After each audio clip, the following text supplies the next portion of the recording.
जय हिंद साथियों, Kalyani IAS academy के डिजिटल प्लेटफॉर्म पर आपका हार्दिक स्वागत है। आज से हम पर्यावरण एवं पारिस्थितिकी को पढ़ना प्रारंभ करेंगे। इस लेक्चर में हम पर्यावरण को बहुत ही अच्छे से पढ़ेंगे एवं समझेंगे। तो शुरू करते हैं और समझते हैं क्या है पर्यावरण। देखिए, किसी भी जीवित प्राणी के चारों ओर पाए जाने वाले लोग, स्थान, वस्तुएं या प्रकृति ही क्या कहलाती हैं? पर्यावरण कहलाती हैं। और पर्यावरण में प्राकृतिक एवं मानव निर्मित जो परिघटनाएं हैं उनका क्या होता है? मिश्रण होता है। तो पर्यावरण में सभी प्राकृतिक, अब प्राकृतिक में जैविक घटक भी हो सकते हैं और अजैविक घटक भी हो सकते हैं। जैसे जैविक घटकों में, राइट, जैविक घटकों में क्या आ जाएगा? सभी जीव जंतु आ जाएंगे। तो पर्यावरण के प्राकृतिक जैविक घटकों में जीव जंतु, मनुष्य, पेड़ पौधे, राइट, विभिन्न प्रकार के जंतु जानवर आ जाएंगे। और वहीं अजैविक घटकों में क्या आ जाएगा? अजैविक घटकों में जैसे वर्षा हो जाएगा, राइट, वर्षा है, फिर पर्वत है, पहाड़ है, नदियां हैं। तो ये सभी जैविक एवं अजैविक घटक, साथ ही साथ मानव निर्मित, अर्थात ऐसी वस्तुएं जिनका निर्माण किसने किया है? मानव ने किया है। जैसे विभिन्न प्रकार की मशीनें हो जाएंगी, विभिन्न प्रकार की वस्तुएं हो जाएंगी, उनका ही क्या होता है? मिश्रण होता है। क्लियर? तो किसी भी जीवित प्राणी के चारों ओर पाए जाने वाले लोग, स्थान, वस्तुएं एवं प्रकृति ही क्या कहलाती है? पर्यावरण कहलाती है। और पर्यावरण में सभी प्राकृतिक एवं मानव निर्मित परिघटनाओं का मिश्रण होता है। अगर हम शाब्दिक अर्थ से समझे कि पर्यावरण क्या होता है, तो पहले हम इसे अंग्रेजी के शब्द से समझते हैं, फिर हिंदी के शब्द से, राइट। जो पर्यावरण है वो अंग्रेजी के शब्द एनवायरनमेंट से, एनवायरनमेंट का क्या है? पर्याय है।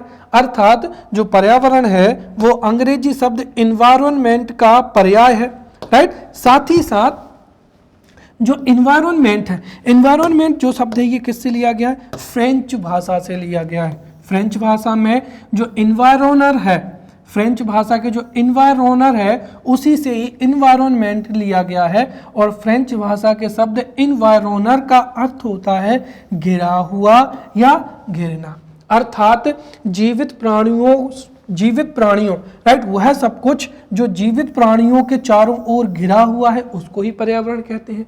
या वह सब कुछ प्राकृतिक या मानव निर्मित जो जीवों को चारों ओर से घेरता है उसे ही क्या कहते हैं? पर्यावरण कहते हैं। तो इस तरीके से अगर हम एनवायरनमेंट से देखें तब भी क्या होता है कि वह सब कुछ जैसे प्राकृतिक या मानव निर्मित जो कि जीवों को चारों ओर से घेरे हुए है वही क्या है? पर्यावरण है, राइट। और यदि आप हिंदी के अर्थ से देखें तो जब हिंदी में पर्यावरण का संधि विच्छेद किया जाता है तो पर्यावरण का संधि विच्छेद होता है परि प्लस का क्या हो जाएगा? आवरण। परि का मतलब क्या होता है? चारों ओर। और आवरण का मतलब क्या होता है? घेरना। अर्थात वह सब कुछ जो जीवों को चारों ओर से घेरे हुए है, चाहे वो प्राकृतिक हो, मानव निर्मित हो, राइट, जैविक हो, अजैविक हो, उसको क्या कहा जाता है? पर्यावरण कहा जाता है, राइट। तो पर्यावरण से तात्पर्य वह सब कुछ जो जीवों को घेरे हुए है। और विशेषकर इसमें क्या आ जाता है? प्राकृतिक आ जाता है, राइट। जैसे प्राकृतिक में भी दो चीजें आएंगी, एक तो क्या हो जाएगा? प्राकृतिक में एक तो जैविक हो जाएगा और एक क्या हो जाएगा? अजैविक हो जाएगा। तो सबसे पहले तो पर्यावरण में एक तो यहां पर क्या हो जाएगा? प्राकृतिक। अब पर्यावरण का सीधा सा अर्थ होता है चारों ओर से घेरे हुए। तो चारों ओर से क्या घेरे हुए हैं, राइट। जैसे क्या हो जाएगा यहाँ पर? प्राकृतिक घटक। अब प्राकृतिक घटक फिर दो प्रकार के होते हैं, एक क्या हो जाएंगे? जैविक घटक, और दूसरा क्या हो जाएंगे? अजैविक या नॉन लिविंग हो जाएंगे, राइट। अब अजैविक एवं जैविक घटक, ठीक है। जैविक घटक में सभी लिविंग्स आ जाएंगे, सभी जैविक या सभी सजीव आ जाएंगे। जैसे पेड़ पौधे हो जाएंगे, राइट, जानवर हो जाएंगे, मनुष्य हो जाएगा। वहीं अजैविक में क्या हो जाएगा? अजैविक में जैसे नदियां हो जाएंगी, राइट, नदियां, पहाड़, पर्वत, मैदान, ये सभी किस में आ जाएंगे?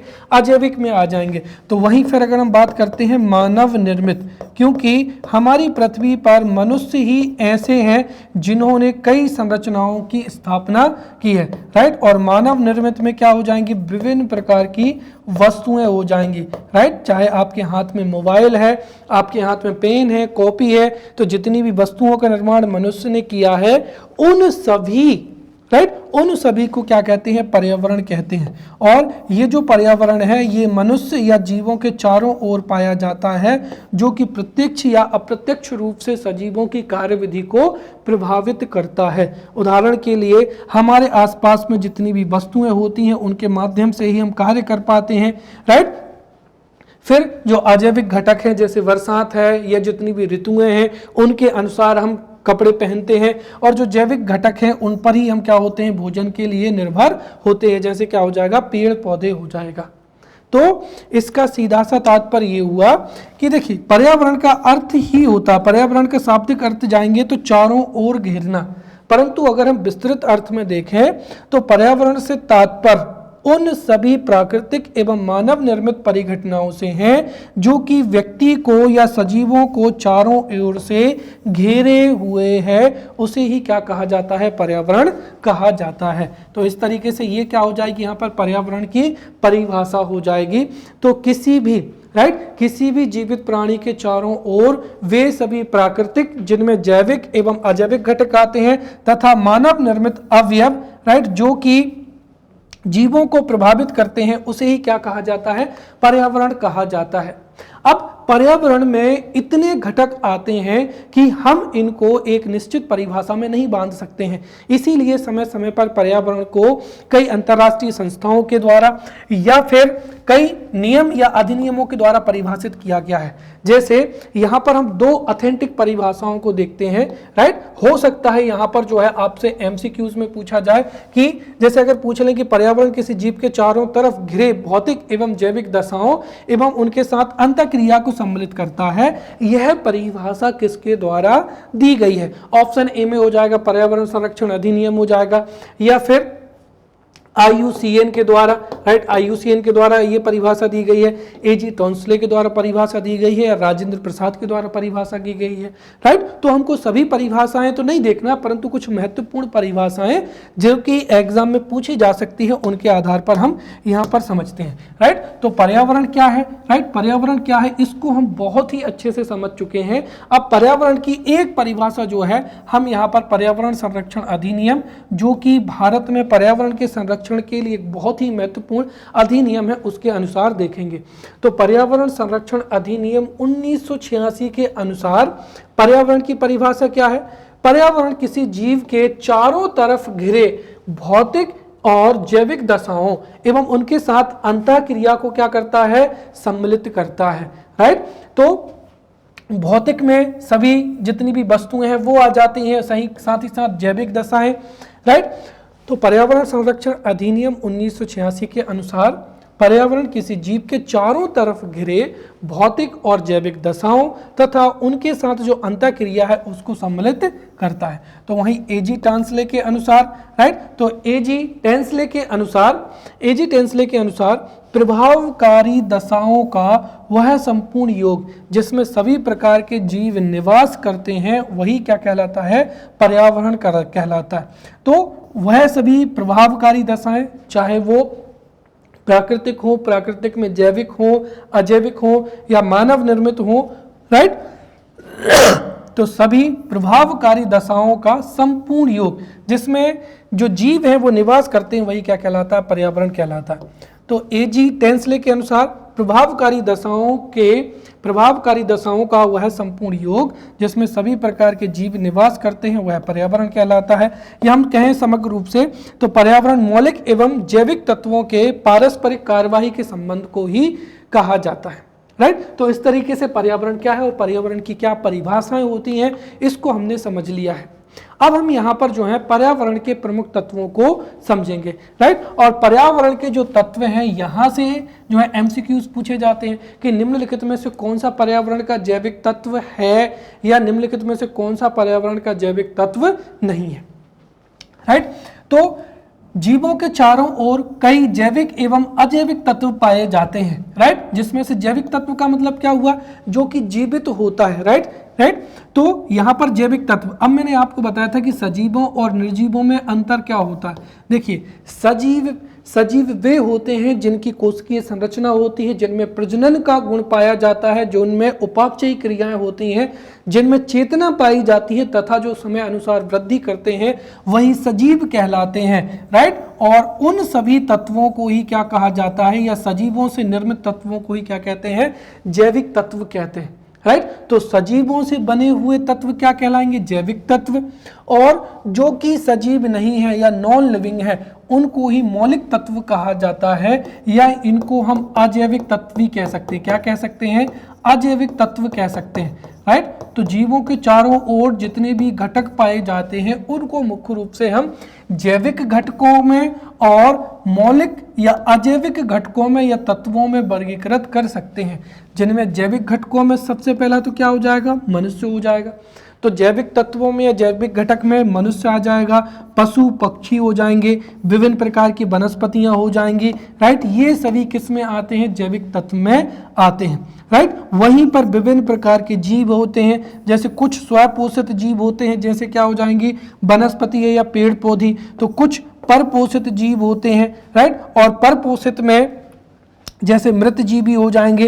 राइट। जो कि सड़े गले जीवों पर या सड़े गले पदार्थों पर जीवित रहते हैं। कुछ क्या होते हैं, परजीवी होते हैं। राइट। तो मृत जीवी जो कि सड़े गले पदार्थों से अपना पोषण प्राप्त करते हैं या उन पर जीवित रहते हैं, जैसे क्या हो जाएगा, कवक हो जाएगा, जीवाणु हो जाएगा। परजीवी जो कि दूसरे जीवों के शरीर से पोषण को प्राप्त करते हैं, जैसे अमरवेल हो जाएगा। और क्या हो जाएगा, प्राणी समभोजी हो जाएगा, जो कि प्राणियों से ही क्या करते हैं, अन्य जीवों से भोजन प्राप्त करते हैं। राइट। फिर तीसरा क्या हो जाएगा यहाँ पर, सूक्ष्म जीव। कुछ सूक्ष्म जीव जो है बड़े जो कार्बनिक कण होते हैं उनको छोटे कार्बनिक कणों में तोड़ देते हैं। अर्थात ये जो जितने भी सड़े गले पदार्थ होते हैं उनको अंततः मिट्टी में या पोषक तत्वों में परिवर्तित कर देते हैं, या उनको कुछ ऐसे होते हैं जो कि बड़े कार्बनिक पदार्थों को क्या कर देते हैं, अपघटन करके दूसरे पदार्थों में बदल देते हैं। तो वियोजन का अर्थ होता है बड़े कणों को छोटे कणों में तोड़ने वाले। राइट। और अपघटक होते हैं जो कि बड़े कणों की प्रकृति को बदलकर दूसरे प्रकार के सूक्ष्म कणों में बदल देते हैं। तो इस तरीके से जैविक तत्वों में, राइट, जैविक तत्वों में मानव हो जाएगा। राइट। जैविक तत्वों में मानव हो जाएगा, पशु पक्षी हैं, वनस्पतियां हैं, जीव में स्वपोषित और परपोषित सूक्ष्म जीव, ये सभी किसमें आ जाएंगे, जैविक तत्वों में सम्मिलित होते हैं। क्लियर। वही अगर हम बात करते हैं किसकी, मौलिक तत्वों की या अजैविक तत्वों की, तो पर्यावरण में कुछ भौतिक तत्व या जो है मौलिक तत्व भी होते हैं। तो पर्यावरण में या जीवों के चारों ओर अजैविक तत्व या मौलिक तत्वों में सबसे पहला तो क्या आता है, स्थान आता है। राइट। फिर स्थान के साथ में क्या हो जाएंगी, भू आकृतियां हो जाएंगी, जैसे पहाड़ हैं, पर्वत हैं। राइट। फिर मैदान है, जलाशय आ जाएंगे, जलाशय में महासागर हैं। राइट। नदियां हैं, समुद्र हैं, जलवायु हो जाएगी। फिर जल अपवाह हो जाएगा, जिसमें अपवाह तंत्र हो जाएगा। सेल अर्थात चट्टानें हो जाएंगी जो कि स्थल मंडल में पाई जाती हैं। मृदा हो जाएगी, साथ ही साथ क्या हो जाएंगे, खनिज हो जाएंगे। तो इतने सभी तत्वों को क्या कहते हैं, अजैविक तत्वों को कहते हैं। अब यहाँ पर परीक्षा में एमसीक्यूज पूछे जा सकते हैं। राइट। जैसे हो सकता है दे दें कि मानव, पशु पक्षी, वनस्पतियां और जलाशय, इनमें से निम्नलिखित में से कौन सा जैविक तत्व नहीं है। तो ध्यान रखना, ऑब्जेक्टिव कई बार इस तरीके से दिए जाएंगे कि आप फंस जाएंगे। तो मानव, पशु पक्षी, वनस्पतियां, ये सभी जैविक घटक हैं, और जलाशय या कोई भी वाटर बॉडी किस में आ जाएगा, अजैविक तत्व में आ जाएगा, या मौलिक तत्व में सम्मिलित होगा। तो इस तरीके से हमने पर्यावरण के जो जैविक तत्व हैं, साथ ही साथ जो मौलिक तत्व हैं या जो अजैविक तत्व हैं, उनको हमने अच्छे से समझ लिया है। अब इसके साथ ही हम जो है पर्यावरण के प्रमुख घटकों को पढ़ेंगे। ठीक है। इसको हम यहाँ पर जो है इस डायग्राम के माध्यम से समझेंगे ताकि आपको बहुत अच्छे से समझ में आ जाए। तो पर्यावरण के क्या हो जाएंगे, घटक। अभी मैंने आपको बताया था कि जीव जंतुओं के चारों ओर प्राकृतिक एवं मानव निर्मित सभी घटकों को ही क्या कहा जाता है, पर्यावरण कहा जाता है। और पर्यावरण के जो घटक हैं उनमें से एक तो क्या होंगे, प्राकृतिक घटक होंगे। राइट। और दूसरे क्या होंगे, मानव निर्मित होंगे। राइट। जिनकी निर्माण किसने की है, मानव ने। तो मनुष्य के चारों ओर वह सब कुछ, या तो जिसको प्रकृति ने बनाया है, ये जो प्रकृति में पहले से ही क्या है, मौजूद है, या फिर किसी भी जीव जंतु के चारों ओर वह सब कुछ जिसका निर्माण किसने किया है, मनुष्य ने किया, जैसे ये टीवी है, रिमोट है, कपड़े हैं, राइट, इत्यादि। या फिर मानव खुद क्या हो जाएगा, स्वयं हो जाएगा।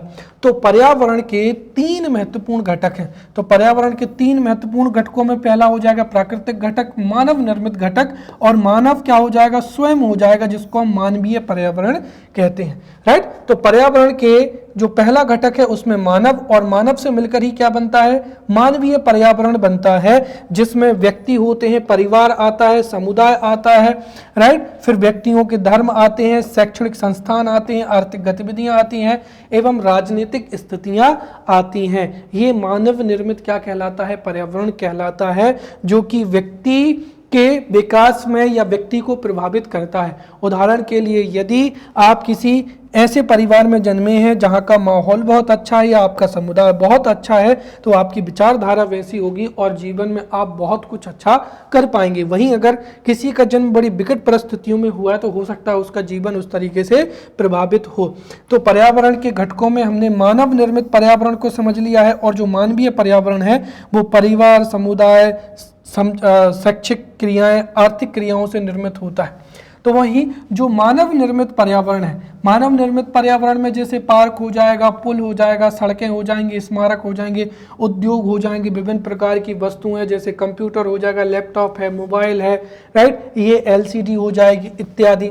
वहीं जो प्राकृतिक घटक है, प्राकृतिक घटक में मुख्य रूप से 3 आते हैं और जिनसे मिलकर फिर जैवमंडल बनता है। जैसे प्राकृतिक पर्यावरण में एक तो क्या होता है, जलमंडल आता है। जलमंडल मतलब ये है कि पृथ्वी पर ऐसा क्षेत्र या ऐसा पर्यावरण जो कि जल से निर्मित होता है उसको जलमंडल कहते हैं। फिर जो वायु से निर्मित होता है वो वायुमंडल हो जाएगा, और जो स्थल खंड से निर्मित होता है वह क्या हो जाएगा, स्थल मंडल हो जाएगा। और जहाँ पर स्थल मंडल है, वायुमंडल है, जलमंडल है, वो जब आपस में मिलते हैं तो वहाँ पर जीवों का विकास होता है या जीवन अपना जीव जी सकते हैं, तो उसको क्या कहते हैं, जैव मंडल कहते हैं।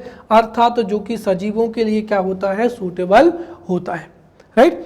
इसको ऐसे उदाहरण से भी समझते हैं, जैसे अगर हमने बात कर लेते हैं मंगल ग्रह, या हम बात करते हैं किसकी, चंद्रमा की, राइट। तो हमने जैसे मान लिया कि चंद्रमा पर क्या है, स्थल मंडल तो है, लेकिन चंद्रमा पर और मंगल ग्रह पर क्या है, वायुमंडल नहीं है, राइट। या फिर मंगल ग्रह पर और चंद्रमा पर जल नहीं है, साथ ही साथ वायु अर्थात ऑक्सीजन नहीं है। इसीलिए अगर हम देखें तो यहाँ पर वायुमंडल तो मिल जाएगा, लेकिन जो चंद्रमा है उस पर जल नहीं पाया जाता है, राइट। साथ ही साथ चंद्रमा पर भी नहीं पाया जाता, इसलिए वहां पर जीवन नहीं है, राइट।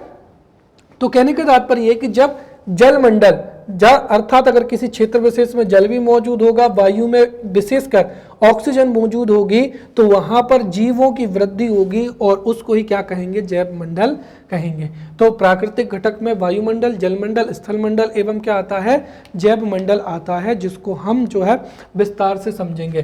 तो जो प्राकृतिक पर्यावरण है उसके जो महत्वपूर्ण घटक है, यहाँ से भी जो है एमसीक्यूज बन सकते हैं, तो उनको हम एक एक करके जो है समझते हैं यहाँ पर, ठीक है। सबसे पहली चीज तो ये कि प्राकृतिक पर्यावरण क्या है, तो जीवों के चारों ओर, राइट, जीवों के चारों ओर जो या तो प्रकृति में मौजूद है या प्रकृति द्वारा निर्मित है उसको ही क्या कहते हैं, प्राकृतिक पर्यावरण कहते हैं। उदाहरण के लिए भूमि है, जल है, वायु है, पेड़ पौधे हैं, यह क्या हो जाएगा, जीव जंतु हो जाएगा। इस प्राकृतिक पर्यावरण को मुख्य रूप से कितने भागों में, 4 भागों में विभाजित कर सकते हैं। तो प्राकृतिक पर्यावरण में स्थल मंडल आता है, जलमंडल आता है, वायुमंडल आता है और जैव मंडल आता है, जिसमें सबसे पहले हम बात करते हैं स्थल मंडल की। तो हमारी पृथ्वी की जो ठोस परपटी है या जो पृथ्वी की सबसे जो ऊपरी कठोर परत है उसको ही क्या कहा जाता है, स्थल मंडल कहा जाता है, जिस पर महाद्वीप हैं और उन्हीं महाद्वीपों पर जो है जनसंख्या निवास करती है। तो पृथ्वी की ठोस परपटी या कठोर ऊपरी परत को ही क्या कहते हैं, स्थल मंडल कहते हैं। और यह जो कठोर ऊपरी परत है यह विभिन्न प्रकार की चट्टानों से, खनिजों से मिलकर बनी हुई होती है, और उन्हीं चट्टानों और खनिजों के अपरदन से ही जो है मिट्टी का निर्माण होता है। अर्थात ये जो जो स्थल मंडल है वो चट्टानों एवं खनिजों से बना हुआ है, राइट। और साथ ही साथ उनके अपरदन से ही मिट्टी का निर्माण हुआ है और उसी मिट्टी से ये जो चट्टान है, ये खनिज ढके हुए हैं या स्थल मंडल ढका हुआ है। स्थल मंडल पर कई प्रकार की स्थलाकृतियां जैसे पहाड़ हैं, पठार हैं, मैदान है, घाटी हैं, ये विभिन्न प्रकार की स्थलाकृतियां पाई जाती हैं। साथ ही साथ इसी स्थल मंडल पर क्या बसे हुए हैं, महाद्वीप बसे हुए हैं और उन महाद्वीपों में ही विभिन्न प्रकार के देश हैं जिनमें विभिन्न प्रकार के लोग निवास करते हैं। दूसरा क्या हो जाएगा, जल मंडल, राइट। तो जल के क्षेत्र को ही जल मंडल कहते हैं और यह विभिन्न प्रकार की जल क्षेत्रों या जल बॉडी, वाटर बॉडी, तो जल के क्षेत्र को जल मंडल कहते हैं, जो कि नदी है, समुद्र है, सागर है, महासागर है, खाड़ी है इत्यादि जलों से मिलकर बना होता है। तीसरा क्या हो जाएगा, वायुमंडल।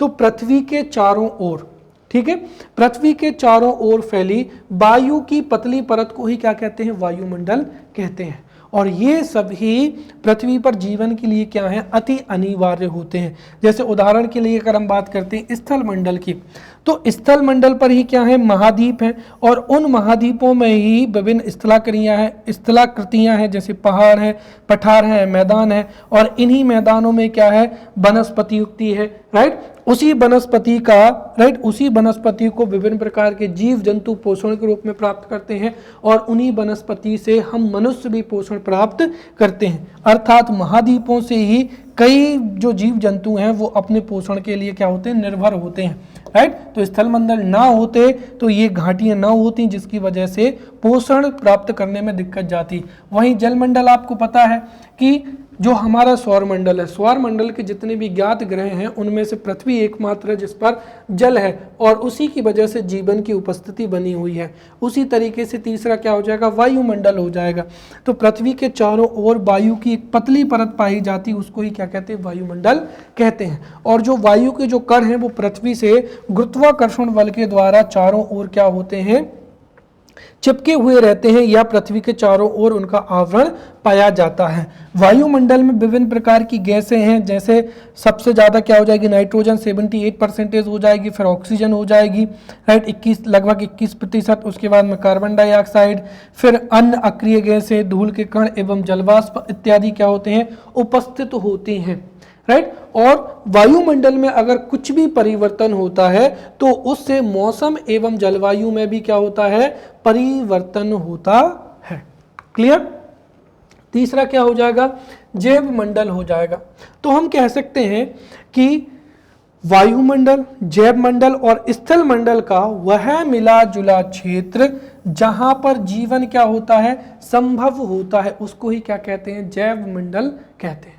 उदाहरण के लिए केवल और केवल वायु हो तो वहां पर भी जीव जो हैं उत्पन्न नहीं हो सकते हैं, राइट। केवल और केवल स्थल हो वहां पर भी जीव नहीं जो है जी सकते हैं, या केवल और केवल जल हो तो भी नहीं। लेकिन अगर ऐसी दशाएं हैं कि स्थल के अलावा वायुमंडल है अर्थात ऑक्सीजन भी है, जल भी है, तो वहां पर जीव जंतु निवास कर सकते हैं या वह जीव जंतुओं के जीवित रहने के लिए आदर्श स्थिति उत्पन्न करता है, तो उसको क्या कहते हैं, जैव मंडल कहते हैं, राइट। तो हम कह सकते हैं कि जैव मंडल पृथ्वी का वह संकीर्ण क्षेत्र है जहां स्थल, जल एवं वायु मिलकर जीवन को संभव बनाते हैं और इसी क्षेत्र में ही पादप एवं विभिन्न प्रकार के जीव जंतु निवास करते हैं।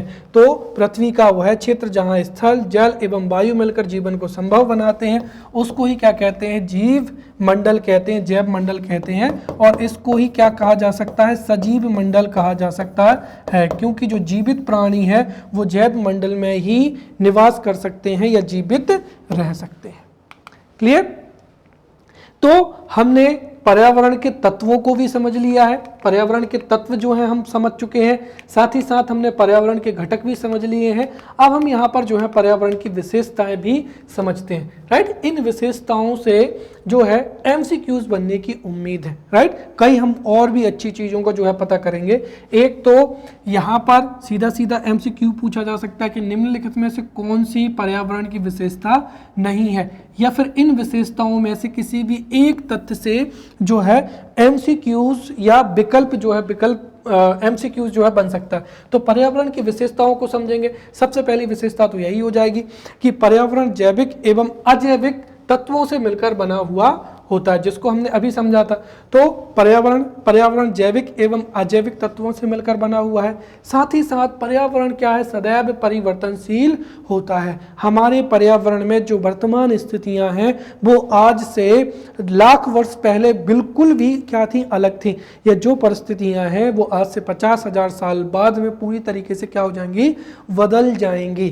तो पर्यावरण में चाहे जैविक पर्यावरण हो या अजैविक पर्यावरण हो या मानव निर्मित पर्यावरण हो, उसमें हमेशा क्या होता है, परिवर्तन होता है। तो पर्यावरण परिवर्तनशील है। साथ ही साथ पर्यावरण के प्रति जीवों में क्या पाई जाती है, अनुकूलता पाई जाती है। उदाहरण के लिए पहले मनुष्य जंगलों में रहता था, तो जंगलों में वह घास फूस खाता था, तो उसमें अपेंडिक्स जो है भोजन पाचन में महत्वपूर्ण भूमिका निभाती थी। परंतु जैसे जैसे मनुष्यों ने अनाज को या फिर मांस को खाना प्रारंभ किया गया है, तो उनका जो शरीर है वो उस तरीके से क्या हो गया है, विकसित हो गया है, राइट।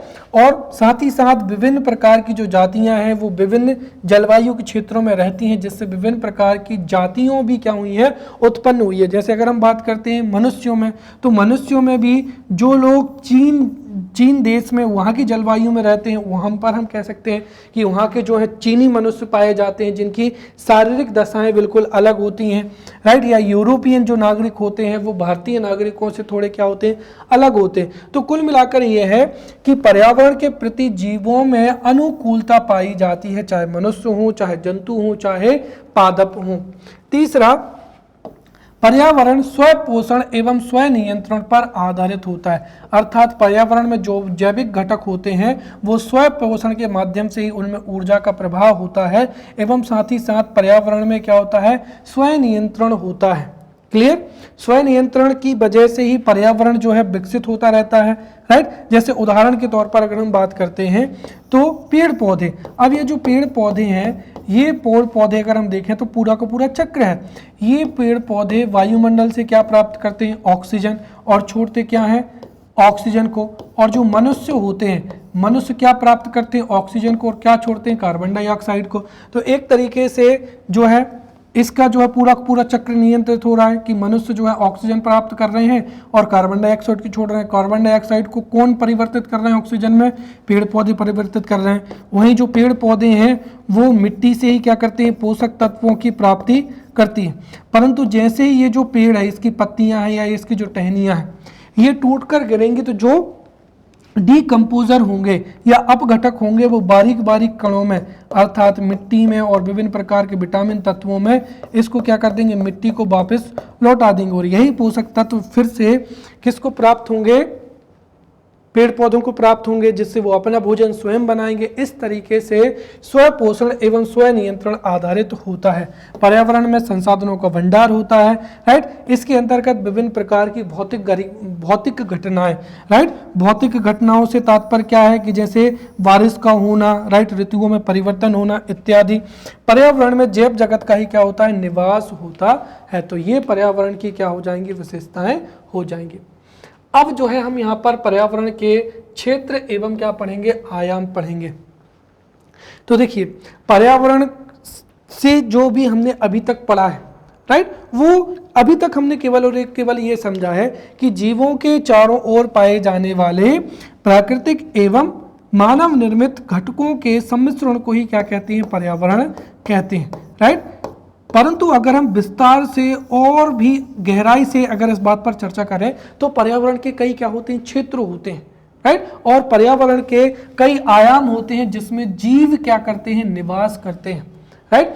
तो पर्यावरण के विभिन्न क्षेत्र एवं आयाम पर हम विस्तार से चर्चा करेंगे, जिसमें सबसे पहला क्या हो जाएगा, भौतिक पर्यावरण हो जाएगा। भौतिक पर्यावरण क्या होता है, देखिए, वे सभी प्राकृतिक शक्तियां या वस्तुएं जो मानव नियंत्रण से परे हो परंतु मानव को प्रत्यक्ष या अप्रत्यक्ष रूप से प्रभावित करती हो, उनको ही क्या कहा जाता है, भौतिक पर्यावरण कहा जाता है। तो वे सभी प्राकृतिक शक्तियां या वस्तुएं जो मानव नियंत्रण से परे हो परंतु मानव को प्रत्यक्ष या अप्रत्यक्ष रूप से प्रभावित करें, उनको ही क्या कहा जाता है, भौतिक पर्यावरण कहा जाता है। राइट। और भौतिक पर्यावरण में तीन चीजें आती, एक तो स्थल मंडलीय पर्यावरण जिसको हमने स्थल मंडल के रूप में पढ़ लिया है, दूसरा जल मंडलीय पर्यावरण जलमंडल के रूप में, और वायुमंडलीय पर्यावरण वायुमंडल के रूप में। और इनमें जो विभिन्न प्रकार की भौतिक घटनाएं घटित होती हैं वो मानव नियंत्रण से क्या होती हैं, परे होती हैं। परंतु चाहे जलमंडल हो, वायुमंडल हो, स्थल मंडल हो, इनमें जो भी घटनाएं होती हैं उनसे मनुष्य प्रत्यक्ष एवं अप्रत्यक्ष रूप से क्या होता है, प्रभावित होता है। दूसरा क्या हो जाएगा, आर्थिक पर्यावरण हो जाएगा। राइट। तो जीवों के, राइट, अब जो आर्थिक पर्यावरण है उसका संबंध विशेषकर किससे है, मनुष्य से है। किससे है, मनुष्य से है, क्योंकि मनुष्यों में ही आर्थिक गतिविधियां संपन्न होती हैं जिसकी वजह से वह आमदनी प्राप्त करके अपना जीवन यापन करते हैं। वहीं अगर हम देखें तो जो जीव जंतु हैं, राइट, वो तो कोई बिजनेस व्यापार करते नहीं है, उनको तो अपना जीवन यापन करना है।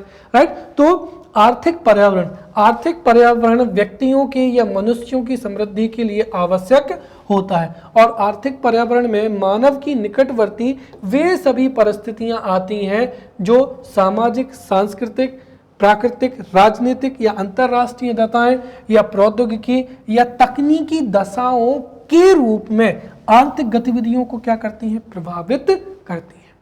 अर्थात समाज जैसा होगा उस क्षेत्र में वैसी ही क्या होंगी, आर्थिक गतिविधियां होंगी। राइट। जैसे हमारा हिंदू समाज है जिसकी वेशभूषा अलग है, तो हमारे देश में साड़ियां हैं, राइट, या फिर साड़ियां हैं या फिर धोती कुर्ता है, वो ज़्यादा बिकेंगे। जैसी संस्कृति हैगी वैसी वस्तुओं का उत्पादन होगा और वैसी वस्तुएं क्या होंगी, बिकेंगी। राइट। जैसी अंतरराष्ट्रीय दशाएं होंगी, राइट, जो तकनीकी विकास होगा उसके रूप में क्या होंगी, वस्तुओं का उत्पादन होगा। उदाहरण के लिए जैसे मैं समझूं कि कई बार आपको कहा जाता है कि हमारी संस्कृति पर जो पश्चिमी सभ्यता है, राइट, पश्चिमी सभ्यता का या संस्कृति का बहुत ही ज़्यादा नकारात्मक प्रभाव पड़ता है, जो कि बिल्कुल सही भी है। अगर हमारे देश के लोग वेस्टर्न कल्चर को प्रमोट करेंगे, अर्थात वहाँ के मनुष्य जो भी खाते पीते हैं, वहाँ के मनुष्य जो भी कपड़े पहनते हैं, जैसे जीन्स हो जाएगा या वहाँ के जो जूते हैं या वहाँ के जो गैजेट्स हैं, उनको अगर हम आंखें बंद कर प्रयोग करेंगे तो उससे हमारे देश की अर्थव्यवस्था पर नकारात्मक प्रभाव पड़ेगा। क्यों? क्योंकि वो सभी वस्तुओं का उत्पादन कहाँ हो रहा है, विदेशों में, और अगर हमें उनका जो है उपभोग करना है तो हमें विदेशों से आयात करना पड़ेगा, और आयात करेंगे तो जाहिर सी बात है हमारे देश का आर्थिक विकास रुकेगा, और जो विदेशी वस्तुएं जितनी ज़्यादा बिकेंगी तो उससे हमारे देश में आयात बढ़ेगा, जिससे कई प्रकार की जो है समस्याएं उत्पन्न होंगी। घरेलू जो उद्योग हैं वो एक तरीके से आगे नहीं बढ़ पाएंगे और विदेशी वस्तुओं की बिक्री से जो है हमारे संपत्ति जो है विदेशों में चली जाएगी।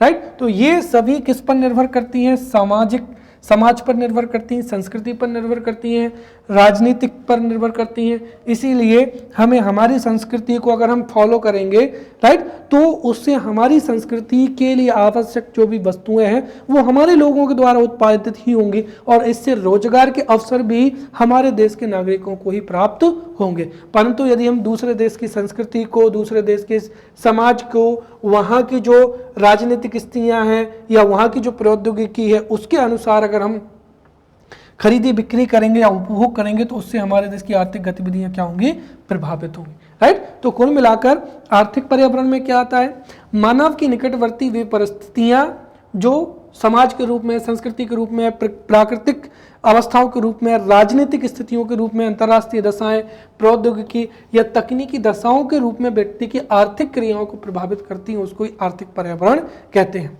और यह एक कैसी है, गत्यात्मक प्रक्रिया है जो कि वाणिज्य व्यापार पर अपना क्या करती है, प्रभाव करती है।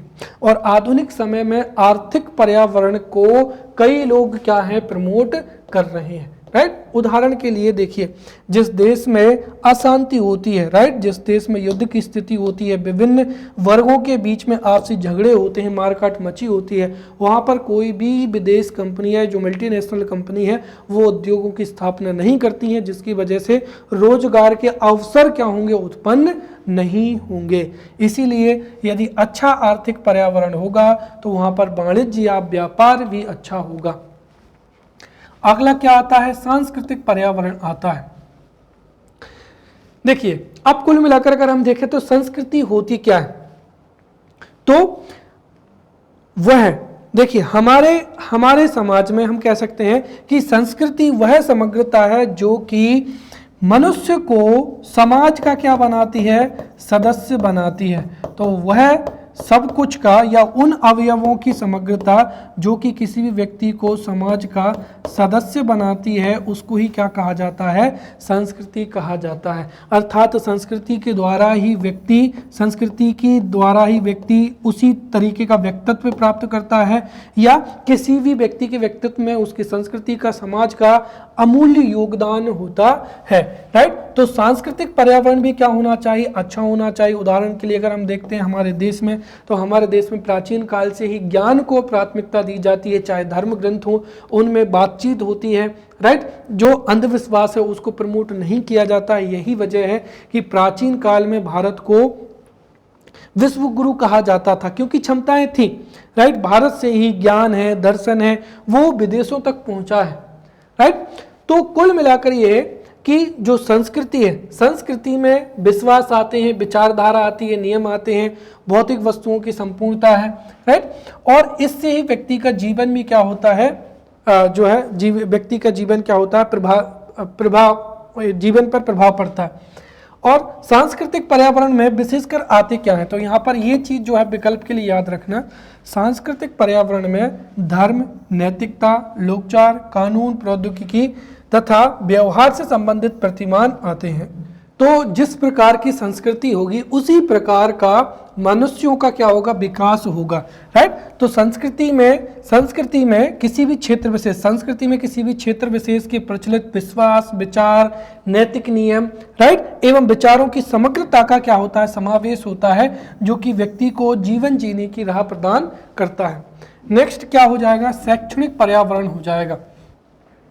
अब शैक्षणिक पर्यावरण क्या होता है, तो देखिए शिक्षा से संबंधित विभिन्न उपकरणों का समूह, जिसमें विद्यालय, महाविद्यालय, पुस्तक, शिक्षक, छात्र आते हैं, उसको ही क्या कहते हैं, शैक्षणिक पर्यावरण कहते हैं। राइट, और यदि एजुकेशनल एनवायरनमेंट या शैक्षणिक पर्यावरण अच्छा होगा, अर्थात आपके आसपास में अच्छे स्कूल, महाविद्यालय, लाइब्रेरी है, पुस्तकों की दुकानें हैं, अच्छे छात्र होंगे, तो जाहिर सी बात है आपकी शिक्षा पर उसका सकारात्मक प्रभाव पड़ेगा और आपकी शिक्षा भी क्या होगी, अच्छी होगी। साथ ही साथ इससे वांछित एवं अवांछित व्यवहार प्राप्त करने वाले भौतिक एवं मनोवैज्ञानिक उपकरणों का भी क्या किया जाता है, एहसास करवाया जाता है। राइट, और साथ ही साथ जो शैक्षणिक पर्यावरण है उसमें पर्यावरण शिक्षा भी क्या होता है, एक अवयव होता है। परंतु हम सीधा कह सकते हैं कि वह पर्यावरण जो कि शिक्षा को बढ़ावा देने में अपना योगदान देता है, जैसे विद्यालय, महाविद्यालय, पुस्तक सभी आते हैं, उसको ही क्या कहते हैं, शैक्षणिक पर्यावरण कहते हैं। अगला हो जाएगा यहाँ पर मनोवैज्ञानिक पर्यावरण। देखिए मनोवैज्ञानिक पर्यावरण का जो संबंध है वो व्यक्ति के आंतरिक भाग से है, अर्थात व्यक्ति की जो आशाएं हैं, अनुभव है एवं जो विश्वास है, उनसे ही क्या होता है, मनोवैज्ञानिक पर्यावरण निर्मित होता है।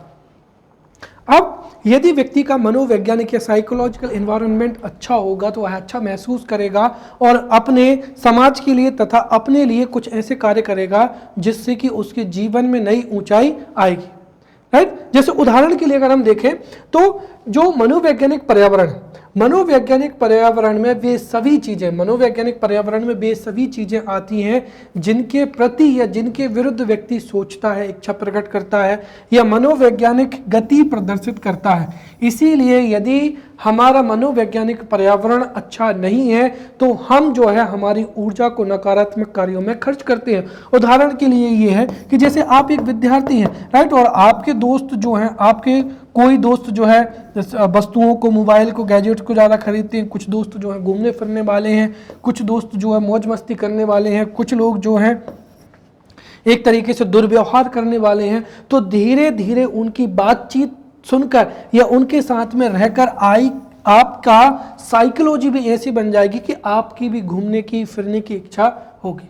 वहीं उसके विपरीत यदि आप ऐसे जैसे हॉस्टल में आप ऐसे व्यक्तियों के साथ में रहते हैं, या आपका फ्रेंड सर्कल ऐसा है जो कि गवर्नमेंट एग्जाम की तैयारी कर रहे हैं, आपस में जो है सिलेबस को डिस्कस करते हैं, तो स्वाभाविक सी बात है आपको पढ़ने की इच्छा ना होते हुए भी आप उन लोगों को देख देख कर पढ़ाई करना प्रारंभ कर देंगे, राइट। तो इसी वजह से हमारा जो मनोवैज्ञानिक पर्यावरण है वो हमारे अनुभवों से, हमारी आशाओं से या विश्वासों से सर्जित होता है, राइट। तो मनोवैज्ञानिक पर्यावरण का संबंध आर्थिक भाग से होता है, जो कि व्यक्तियों की आशाओं, अनुभव, विचारधारा, विश्वासों से सृजित होता है, और व्यक्ति के उत्थान के लिए जो मनोवैज्ञानिक पर्यावरण है वो है अच्छा ही होना चाहिए। अब हमने अभी तक हमने जो है पर्यावरण के क्षेत्र एवं आयाम को समझा था, और हमने ये देखा था कि पर्यावरण एक छोटा मोटा कॉन्सेप्ट नहीं है, राइट। पर्यावरण का विस्तृत, राइट, पर्यावरण का व्यापक प्रभाव व्यक्तित्व के विकास में तथा व्यक्ति के जीवन पर पड़ता है, राइट। चाहे भौतिक पर्यावरण हो, आर्थिक पर्यावरण हो, मनोवैज्ञानिक पर्यावरण हो, शैक्षणिक पर्यावरण हो, इन सभी पर्यावरणों के अध्ययन से हमने जाना है कि यदि व्यक्ति के आसपास का सभी प्रकार का पर्यावरण, चाहे भौतिक हो, आर्थिक हो, राजनीतिक हो, राइट, शैक्षणिक हो, मनोवैज्ञानिक हो, वो पर्यावरण स्वस्थ होगा या फिर अच्छा होगा, तभी व्यक्ति का क्या होगा, सर्वांगीण विकास हो पाएगा। और यदि जो भौतिक पर्यावरण है या फिर शैक्षणिक पर्यावरण है या फिर मनोवैज्ञानिक पर्यावरण है वो अच्छे नहीं है, राइट, या एक तरीके से उनमें उनका क्षरण हो चुका है, तो उससे व्यक्तित्व पर क्या पड़ता है, नकारात्मक प्रभाव पड़ता है। इसी के देखते हुए भारतीय संदर्भ में पर्यावरण को बहुत ही ज़्यादा महत्वपूर्ण माना गया है, राइट। अगर हम देखते हैं, एक तो विश्व में कुल मिलाकर ये है कि मानव जिस परिवेश में रहता है, राइट, तो मानव जिस परिवेश में रहता है उस परिवेश का निर्माण जिन अंगों से या जिन तत्वों से हुआ है उसको ही क्या माना गया, पर्यावरण माना गया। परंतु हमारे भारतीय समाज में पर्यावरण को बहुत ज़्यादा महत्व दिया गया है, क्योंकि पर्यावरण अच्छा होगा तभी तो व्यक्तित्व का क्या होगा, सर्वांगीण विकास होगा। तो भारतीय संदर्भ में पर्यावरण की बहुत अच्छी परिभाषा है, और हमारे जो पूर्वज थे, हम कह सकते हैं कि भारतीय संदर्भ में भारतीय पूर्वज अच्छे पर्यावरण या स्वास्थ्य पर्यावरण की महत्ता से परिचित थे। इसीलिए प्राचीन काल से ही लेकर आधुनिक काल तक हमारे धर्म में, रीति रिवाजों में, विभिन्न प्रकार की सामाजिक अवधारणाओं में, संस्कृति में पर्यावरण एवं क्रियाकलापों में ऐसा अटूट संबंध है जिससे पर्यावरण का उत्थान होता है और पर्यावरण के उत्थान से व्यक्तित्व का उत्थान होता है। अगर हम जो है कुछ बिंदुओं से समझे तो आपको ये बात स्पष्ट हो जाएगी। जैसे भारतीय जो जितनी भी संस्कृति है, तो भारतीय संस्कृति है या भारतीय साहित्यों में या भारतीय विचारों में, तो भारतीय संस्कृति में मानव एवं प्रकृति के बीच में एक अटूट रिश्ते को बताया गया है जो कि पूरी तरीके से वैज्ञानिक है, राइट। हमारे शास्त्रों में पेड़ पौधों, पहाड़, झरने, पशु पक्षियाँ, जंगली जानवर हैं, वन है, मिट्टी है, यहाँ तक कि पत्थर को भी क्या है, पूज्य माना गया है। क्यों? क्योंकि हमारे पूर्वज हमको बताना चाहते थे कि इस प्रकृति में जो कुछ भी है, चाहे वो पेड़ पौधे हों, झरने हो, पशु पक्षी हो, जंगली जानवर हो, मिट्टी हो, घाटियाँ हो या पत्थर है, वो सभी क्या हैं, उनमें ईश्वर का अंश मौजूद है, वो सभी पूज्य हैं। अर्थात सभी मनुष्य के सर्वांगीण विकास के लिए आवश्यक है। इसलिए मनुष्य को उनके प्रति स्नेह या सुरक्षा का भाव रखना चाहिए। और जो कि हम वर्तमान समय में देख रहे हैं, यदि हमारा पर्यावरण में परिवर्तन होता है, पर्यावरण का क्षरण होता है, तो उससे मानव के जीने योग्य जो दशाएं हैं वो पृथ्वी पर बचेंगी ही नहीं। इसीलिए प्राचीन काल से ही पर्यावरण जो है जीवन का एक अच्छा हिस्सा रहा है, और मानव जीवन में पर्यावरण को मूर्त या अमूर्त रूप से ही पृथ्वी, जल, वायु, सूर्य, वृक्ष आदि के माध्यम से सहचार के रूप में देखा गया है। मूर्त जिसको हम देख सकते हैं, छू सकते हैं, अमूर्त जो कि हम जिसको देख या छू नहीं सकते हैं, राइट। और पर्यावरण और मनुष्यों के बीच में साहचर्य जो है देखा गया, अर्थात तो दोनों ही साथ इस पृथ्वी पर रह सकते हैं। और ये इसलिए भी रखा गया है ताकि हम पर्यावरण को दूषित ना करें। यदि हम पेड़ पौधों, मिट्टियों को, सरोवर को, नदियों को पूजा करेंगे, उनकी सम्मान करेंगे, उनके प्रति अच्छे विचार रखेंगे, तो हम उनको प्रदूषित ना करेंगे या उनकी सुरक्षा करेंगे, ताकि पर्यावरण जो है वो हमेशा से सुरक्षित रहेगा। राइट, इसको और भी कई तथ्यों से समझ सकते हैं। जैसे भारतीय दर्शन में यह माना गया है कि शरीर की रचना, राइट, भारतीय दर्शन के अनुसार शरीर की रचना 5 तत्वों से हुई है, पृथ्वी, जल, अग्नि, वायु एवं आकाश। इसीलिए मृत्यु के बाद में शरीर को जलाया जाता है और जो शरीर है वो इन्हीं 5 तत्वों में विलीन हो जाता है। राइट, साथ ही साथ ऐसा माना जाता है कि समुद्र मंथन, राइट, समुद्र मंथन से कई महत्वपूर्ण अवयव निकले थे। तो समुद्र मंथन से जब कल्प वृक्ष को जो है निकला था, तो उसको देवताओं द्वारा संरक्षण में लिया गया, ताकि मनुष्य ये समझ सके कि हमें जो वृक्ष हैं उनकी जो है सुरक्षा करनी चाहिए। साथ ही साथ कामधेनु गाय है या ऐरावत हाथी है, इसको भी देवताओं ने संरक्षण दिया था। ये भी बताते हैं कि हमें पशु पक्षियों की जो है सुरक्षा करनी चाहिए। फिर प्राचीन काल में ही जो है मनुष्य प्रकृति की पूजा करते थे, राइट, इसलिए अग्निदेव है, पवन देव है, इंद्रदेव है, राइट। साथ ही साथ जीव हत्या पर प्रतिबंध था। फिर जीवों को पूजनीय माना जाता है, जैसे कई जो वाहन है, जैसे बैल हो जाएगा जो कि शंकर भगवान के हैं, या कई ऐसे जीव जंतु हैं जो कि किसी न किसी देवताओं के वाहन है, उनको पूजनीय माना गया है। इस तरीके से देखें तो पर्यावरण की अवधारणा के अंतर्गत जल, वन, जीव जंतु आदि के संबंध में कई ऐसी मान्यताएं मिलती हैं। वहीं अगर हम आधुनिक युग में देखें तो आधुनिक युग में क्या माना गया है?